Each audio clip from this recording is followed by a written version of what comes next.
இல்லை. பணம் இருக்கிறது, ஆஸ்திகள் இருக்கிறது, எல்லா செல்வங்களும் இருக்கிறது, புகழின் உச்சிக்கு சென்றிருக்கிறார்கள். ஆனால் தற்கொலை செய்து கொள்ளுகிறார்கள். நானும் அந்த பாதையின் வழியாய் கடந்து வந்ததினால் இதை உங்களுக்கு நான் அறிவிப்பதில் சந்தோஷப்படுகிறேன்.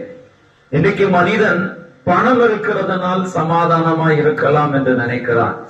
இன்னும் சிலர் அழகு இருக்கிறதுனாலும் புகழ் இருக்கிறதுனாலும் ஏதோ ஒரு பெரிய அரசியல் பிரபலம் ஆகிறதுனாலோ ஏதோ இருப்பதினாலோ நான் சமாதானமாய் வாழ்ந்து விடலாம் என்று நினைக்கிறான். ஆனால் அதிகம் தற்கொலை செய்கிறவருடைய எண்ணங்களை நீங்கள் பார்த்தால் அவர்கள் எல்லாம் ரொம்ப புகழின் உச்சியில் இருக்கிறவர்கள், அதிகமாய் பணம் படைத்தவர்களாய் இருக்கிறார்கள். இன்றைக்கும் என்னுடைய வாழ்க்கையில் நடந்த ஒரு சம்பவத்தை நான் சொல்லி உங்களுக்காக ஜெபிக்க விரும்புகிறேன். நானும் ஒரு கிறிஸ்தவ குடும்பத்தில் பிறந்தாலும் எனக்குள் கிறிஸ்து இல்லாத ஒரு ஜீவிதத்தில் வாழ்ந்து கொண்டிருந்தேன்.